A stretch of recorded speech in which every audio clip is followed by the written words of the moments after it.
What's the name of that magic grass from China that everyone is talking about? Juncao is a breed of grass that President Xi Jinping highly recommends.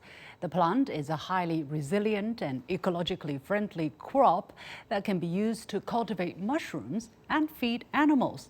Since Juncao was introduced as the part of China's South-South cooperation more than 2 decades ago, it has effectively alleviated poverty and preserved the environment in the over 100 countries where the grass is farmed.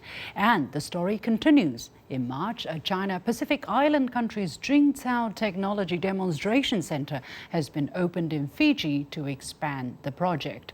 As a matter of fact, Juncao is only one example of Chinese international aid. It has been more than 70 years since China started its foreign aid and international development cooperation. There are great achievements, but also loud criticisms. So how does China's international aid differ from the conventional ones? What success stories and lessons that we have witnessed, and why do Western media hype Chinese projects as so-called debt traps, while farmers in Africa hail rice planted with Chinese assistance a debt eraser? Welcome to a special edition of The Point with me, Liu Xin, on China's international aid. I'm pleased to be joined from Beijing by Professor Haifang, Director of the Center for African Studies at Peking University, from Rabat, Morocco, by Dr. Nasser Bouchiba, President of Africa-China Cooperation Association for Development, or ACCAD, and from South Africa, Ambassador Gert Johannes Grobler, former senior diplomat of South Africa. The warmest welcome to all of you to The Point. Professor Liu, let me start with you. President Xi was the governor of Fujian province 20 years ago, and he made it an official aid project in Papua New Guinea of Juncao. He also told the story of Juncao, which never gets burned in a bushfire. So why Juncao works magic and has become a face of Chinese foreign aid? Thank you, Liu Xin, for inviting me. As far as I know, has been very interestingly transferred to African many countries. And with those demonstration centers, for instance, the country I visited in Zambia, in South Africa, doing this magic Juncao, as you said, lots of people actually learn the skill, and they enrich their way of eating. And then it also saves lots of a budget in terms of, for instance, the restaurant need to buy from elsewhere to import for the luxury consumptions. But however, now with this technology, lots of small farmers, they are able to produce it. And then locally, people also learn to eat it, and then to, tap into the global value chain. So in that way, it has been very interestingly accepted by local people as a new way of create revenue, as well as also enrich their nutrition. Yeah. Thank you. So this is, in fact, different from the traditional foreign aid that people are familiar with. This is actually providing expertise, technology, know-how, advice, technical training to help the local people alleviate themselves out of poverty. So tell us a bit about the concept, the Chinese concept about aid, which is right now more called international development cooperation.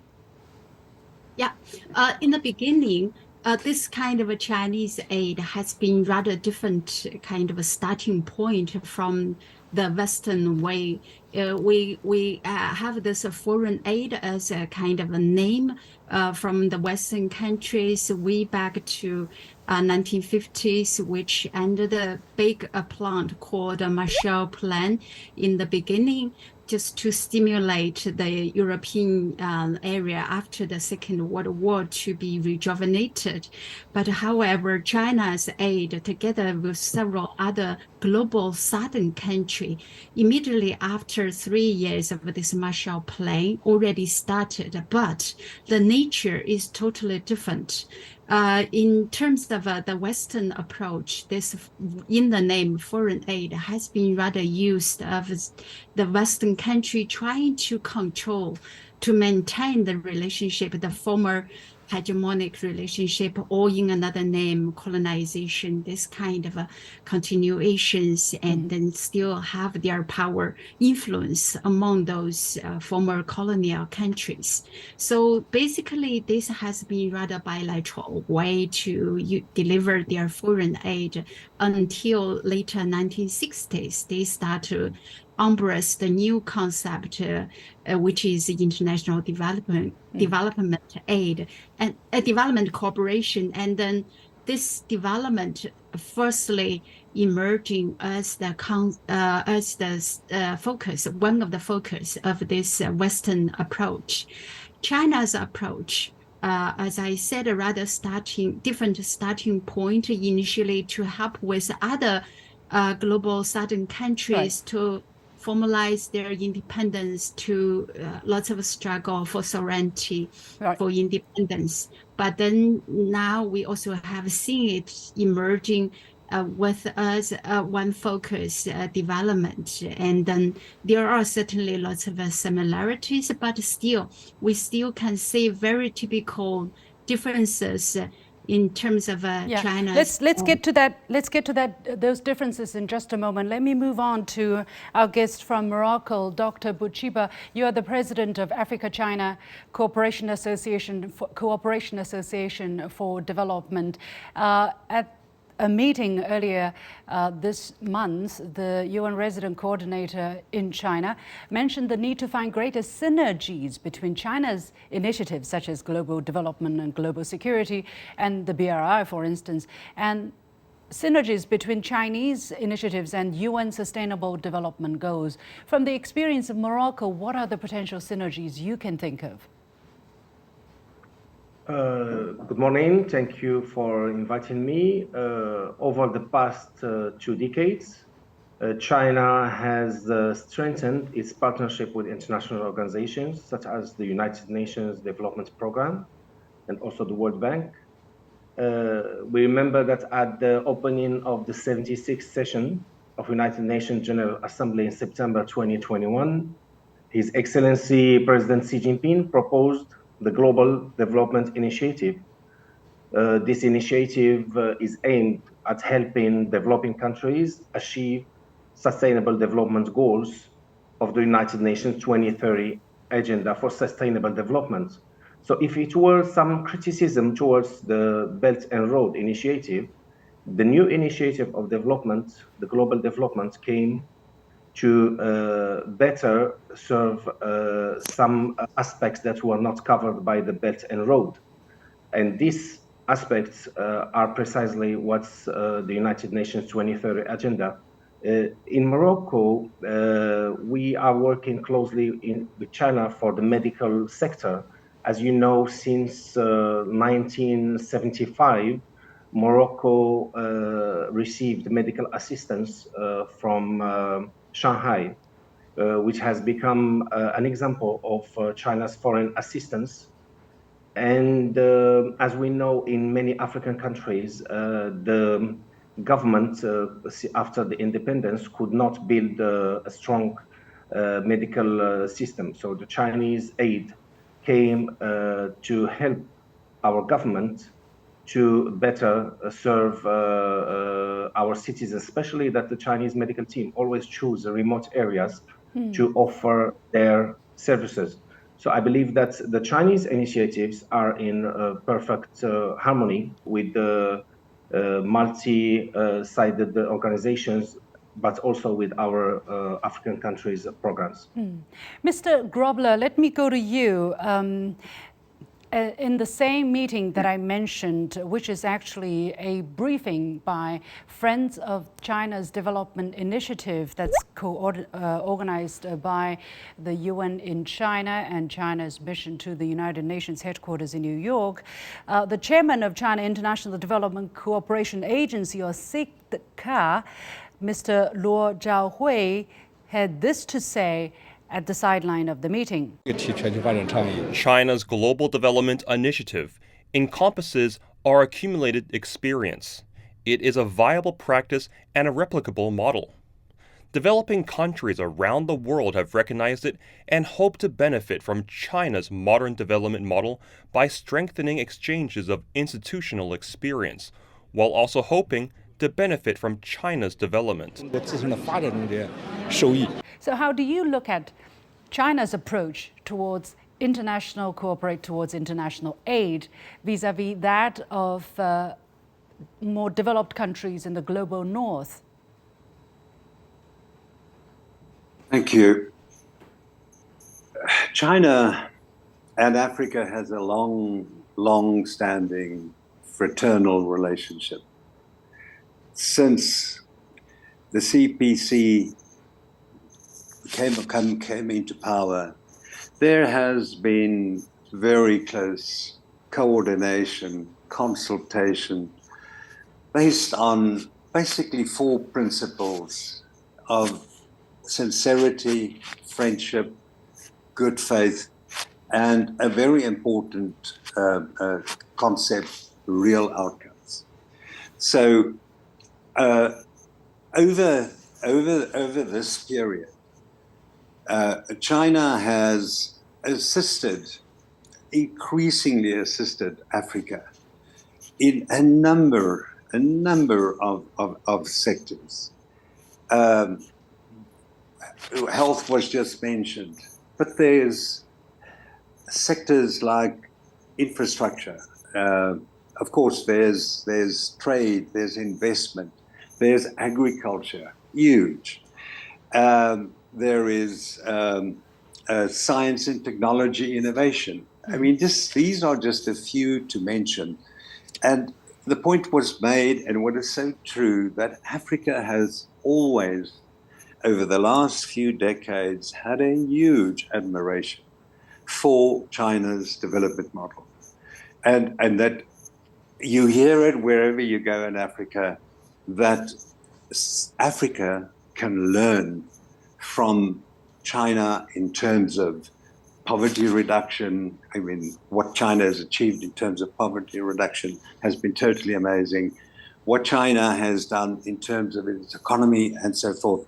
So where we are now, Africa has already benefited greatly from its cooperation with China, based on the fact that we have already benefited so much, but there are so many things that we can continue to learn and share with China. And I always, when I travel in Africa, people say to me, you know, the difference is with China, China listens to Africa's voice. And in fact, it was said very recently when the Americans came to Africa, Kamala Harris, the vice president, many others, and the deputy president of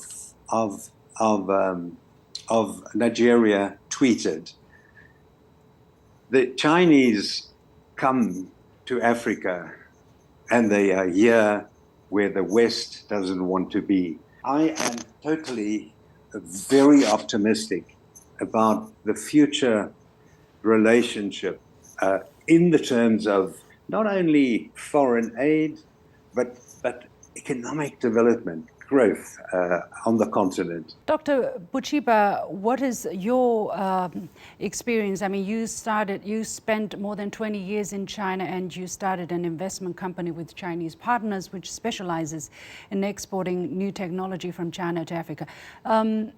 So how do you look at the way which Mr. Grobler just mentioned, the way how China trades, how China do exchanges with counterparts in developing countries that are different from developing countries, from more developed countries?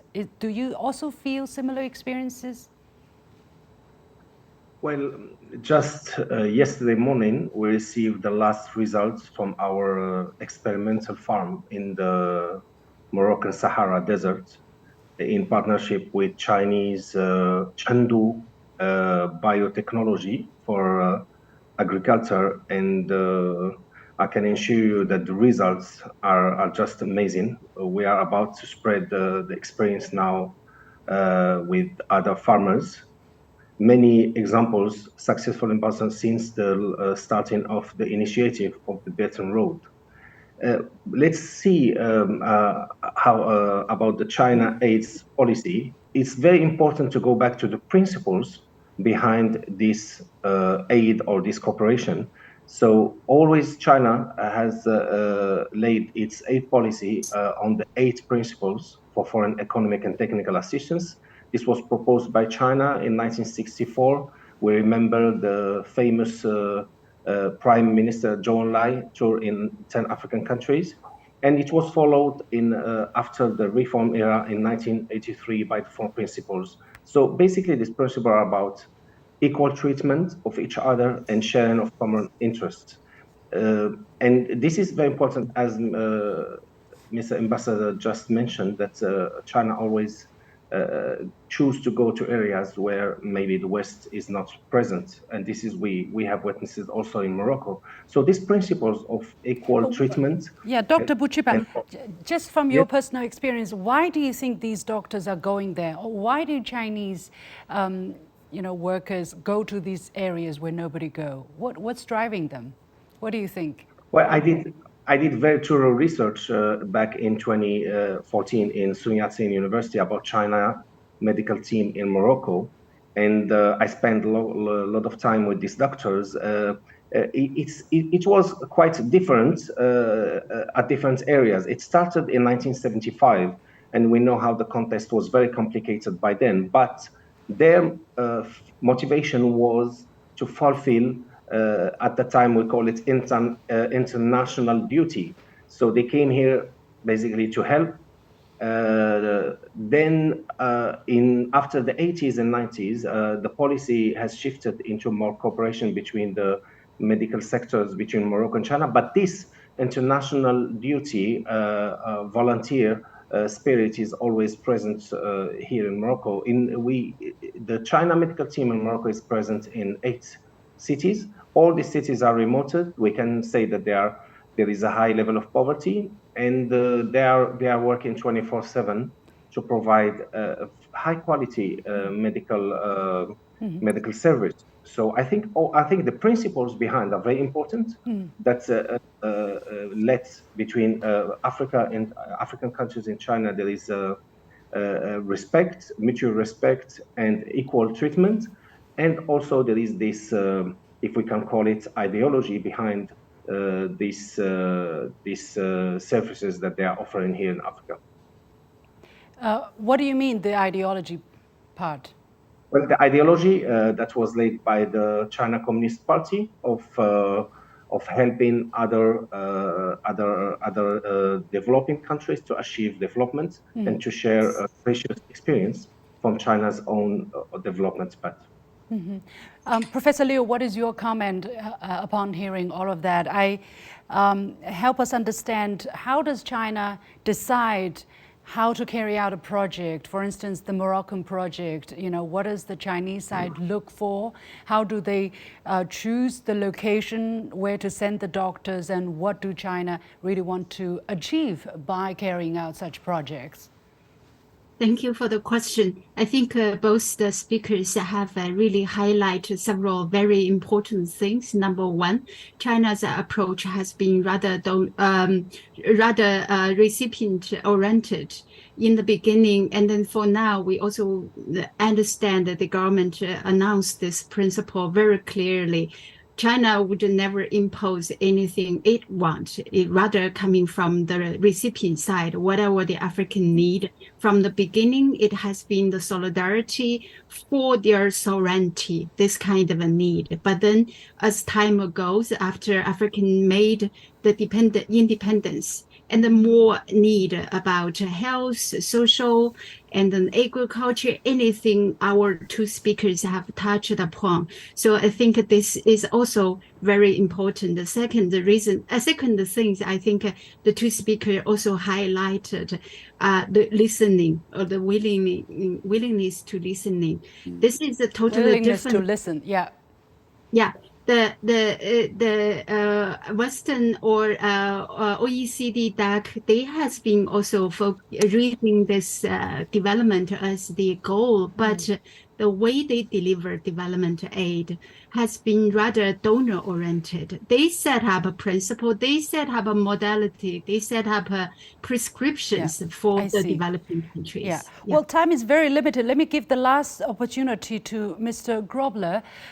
You seem to be very favorable of Chinese projects so far in terms of development cooperation. What about some of the criticisms? How do you look at the criticisms, for instance, debt issue or environmental issue, or the fact that not enough local laborers are used, so on and so forth? Are there areas really to improve? Which would be these areas? And are there just pure attacking China because China is doing real work in Africa? Thank you. Let me just add something which was already alluded to and say that China and Africa understand each other. They are developing countries. China was poor, Africa was poor. We're developing countries. So I think China very clearly understands the challenges and the problems of Africa. And that's why they are much better placed to deal with Africa in terms of foreign aid. But let me come to the criticism. And if you look at what's happening between China and Africa at the moment, the US and the West is playing catch up. The G7 have all kinds of initiatives, whether it's Prosper Africa, whether it's Build Back a Better World, but none of those matches up to what China has done in Africa over the last couple of decades, simply because China and Africa understand each other. They're both developing countries. They both were poor countries. So China understands the challenges of Africa, and that's a huge, huge difference. And on the issue of criticism, I mean, a lot of these things, these accusations are groundless. I mean, you take the debt trap accusations against China, and if you look at the facts and you see what China has done to deal with these debt issues like debt management, working through the IMF, making money from the special drawing rights available. So this is all just, in a way, it's a frustration on the part of the West.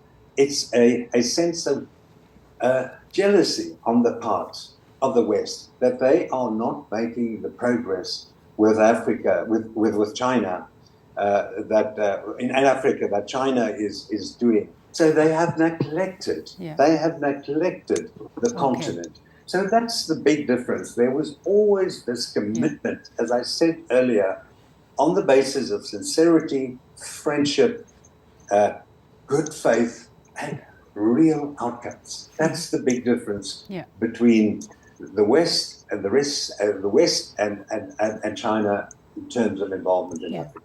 Well, we still have a little bit of time. I want to go back to Professor Liu and talk about the challenges moving forward in terms of China's international development cooperation with Africa, with other countries. What is the number one challenge?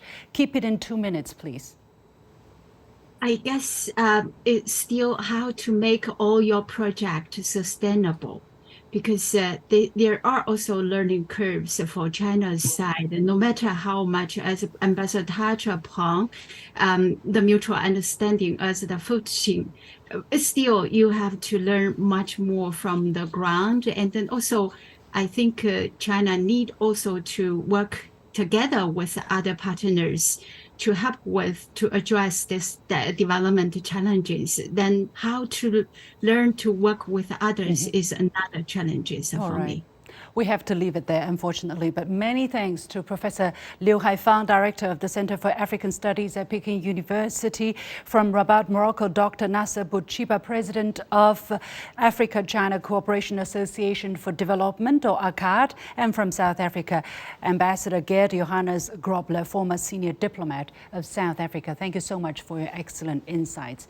And with that, we come to the end of this special edition of The Point with me, Liu Xin, on China's international aid. As usual, you can follow me on Facebook and Twitter using the handle Liu Xin in Beijing. On behalf of the whole team, thank you for watching. You've got The Point.